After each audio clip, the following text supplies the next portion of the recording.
நடிகர் மணிகண்டன் நடிப்பில் இன்று குடும்பஸ்தன் திரைப்படம் உலகம் முழுவதும் ரிலீஸ் ஆகிறது. இந்த படத்தின் மீது ரசிகர்களுக்கு தனி நம்பிக்கையே உள்ளது. காரணம், மணிகண்டன் நடிக்கும் படங்களின் கதைகள் மிகவும் தரமாக இருப்பதுதான். மேலும் இவரது அட்டகாசமான இயல்பான நடிப்பு பலருக்கும் பிடித்துவிட்டது.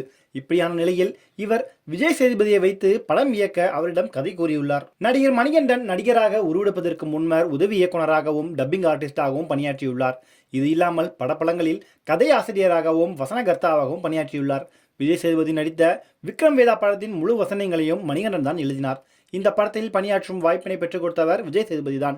இது தொடர்பாக மணிகண்டனை பல பேட்டிகளில் கூறியுள்ளார். மணிகண்டன் பல படங்களில் துணை நடிகராக நடித்துள்ளார். தான் நடிக்கும் கதாபாத்திரம் மட்டும் வலுவானதாக இருந்தால் போதும் என நினைக்காமல், கதை சரியான கதையா, இந்த கதை திரைப்படமாக உருவாகும் போது மக்கள் மத்தியில் வரவேற்பை பெறுமா என எல்லாவற்றையும் யோசித்துதான் படத்தில் நடிக்க ஒப்புக்கொள்வார். மேலும் ஒரு படத்திற்காக ஒரு நடிகராகவும் சரி, ஒரு திரைப்பட கலைஞனாகவும் சரி, சிரமங்களை எதிர்கொள்ள, மெனக்கடல்களை எதிர்கொள்ள கொஞ்சமும் கவலைப்படாதவர். இவரது பல நாள் கனவு என்றால் படம் இயக்குவதுதான்.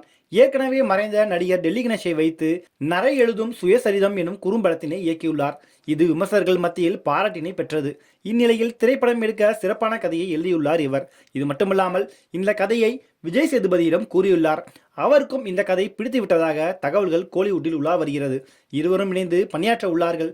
மேலும் படத்தினை தயாரிக்க விஜய் சேதுபதி தனக்கு நெருக்கமான தயாரிப்பாளர்களிடம் பேசுவதாகவும் தெரிவித்ததாக கூறப்படுகிறது. மணிகண்டனின் குடும்பஸ்தன் படத்தின் ப்ரமோஷனுக்காக பல சேனல்களுக்கு அவர் பேட்டியளித்திருந்தார். அப்போதுதான் உதவி இயக்குநராக இருந்தபோது ஒரு இயக்குனர் தன்னை எப்படியெல்லாம் அவமானப்படுத்தினார் என பகிர்ந்து கொண்டார். குறிப்பாக ஒரு நாள் தனது இயக்குநரின் செல்போனை காணவில்லை என தேடினோம். எங்கு தேடியும் கிடைக்காததால் அவருக்கு போன் செய்ய சொன்னார். அப்போது போன் சோபா இடுக்கில் இருப்பது தெரிய வந்து நான் போனை எடுத்து விட்டேன். ஆனால் எனது இயக்குனர் எடுக்க வேண்டாம் என கூறினார். அப்போதுதான் அவர் எனது தொலைபேசி எண்ணை அடிமை 1 என பதிவு செய்து வைத்திருந்ததாக கூறினார். மணிகண்டனின் இந்த பேச்சை கேட்ட ரசிகர்கள் பெரும் அதிர்ச்சி அடைந்தனர்.